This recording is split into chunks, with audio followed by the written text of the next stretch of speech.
Assalamualaikum warahmatullahi wabarakatuh. Perkenalkan, nama saya Nurul Arfia dengan NIM 22030500230. Di sini saya akan memenuhi tugas mata kuliah patofisiologi penyakit, yaitu menjelaskan mengenai apa sih itu penyakit diabetes.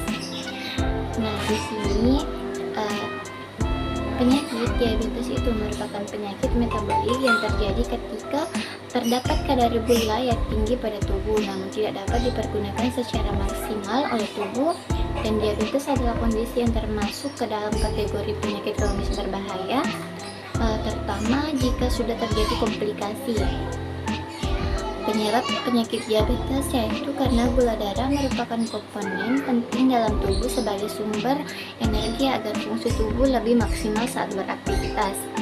Jumlah asupan gula darah harus disesuaikan dengan aktivitas harian kita. Namun yang menjadi masalah adalah aset tubuh mendapatkan asupan gula sementara aktivitas fisik kita sangat terbatas. Kondisi inilah yang dapat menyebabkan penumpukan gula darah dalam jangka panjang. Penumpukan gula darah tubuh akan meningkatkan risiko diabetes. Ada beberapa penyebab penyakit tubuh gagal membakar gula darah yang ada dalam tubuh secara maksimal. Di antaranya yaitu kurangnya aktivitas fisik, asupan gula yang terlalu tinggi, terganggunya respon tubuh terhadap insulin, berkurangnya produksi insulin oleh pankreas, kerja insulin terhambat akibat adanya hormon lain.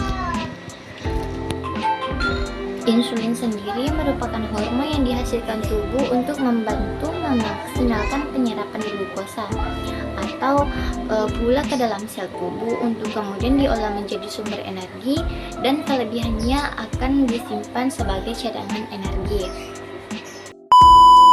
Selanjutnya yaitu jenis-jenis diabetes. Yang pertama ada diabetes tipe 1. Pada dasarnya diabetes tipe 1 adalah gangguan autoimun, yakni kondisi ketika antibodi yang seharusnya bekerja melindungi tubuh terhadap infeksi malah terbalik menyerang sel tubuh itu sendiri. Dalam kasus diabetes tipe 1, yang dirusak adalah sel beta yang terdapat pada pankreas. Proses tersebut membuat rusaknya sel-sel beta yang akan memproduksi insulin. Belum diketahui apa penyebab antibodi menyerang sel beta pankreas, namun banyak pakar percaya jika faktor genetik dan infeksi virus tertentu merupakan penyebabnya. Kemudian yang kedua yaitu jenis diabetes tipe 2. Berbeda dengan penyebab diabetes tipe 1 yang merupakan akibat penurunan produksi insulin, pada diabetes tipe 2 produksi insulin berjalan normal, namun sensitivitas tubuh dalam merespon kadar gula darah menurun sehingga penggunaannya menjadi tidak maksimal.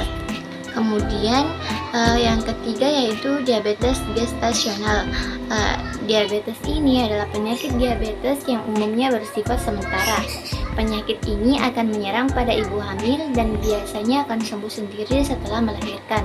Meski bisa terjadi kapan saja, namun penyakit ini biasanya mulai menyerang di minggu ke-24 usia kehamilan. Walaupun bisa sembuh sendiri, bukan berarti diabetes gestasional tidak berbahaya.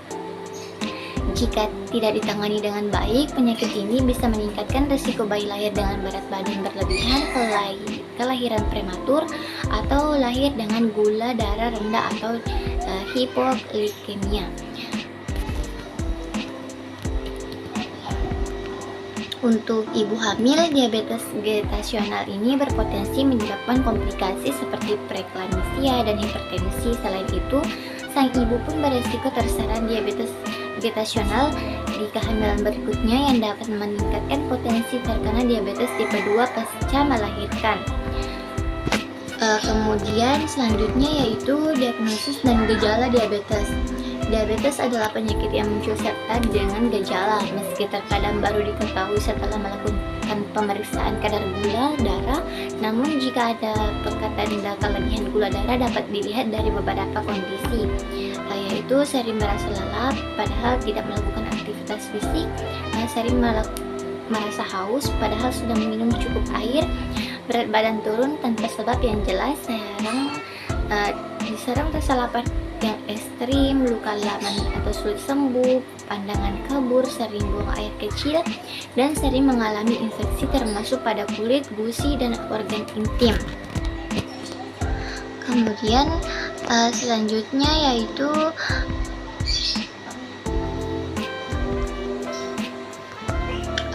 cara pengobatan penyakit diabetes. Pengobatan diabetes umumnya berjalan lama dan butuh kesabaran untuk disiplin menjalankan 5 pilar pengobatan diabetes yang mencakup edukasi, pengaturan pola makan, olahraga, konsumsi obat-obatan, dan pemantauan gula darah secara mandiri. Konsumsi obat herbal untuk meningkatkan produksi insulin dan menurunkan kadar gula darah sebaiknya dilakukan atas izin dan pengawasan dokter. Pasalnya, konsumsi obat-obatan medis bersama obat herbal dapat berisiko menyebabkan hipoglikeemia atau penurunan kadar gula darah secara ekstrim.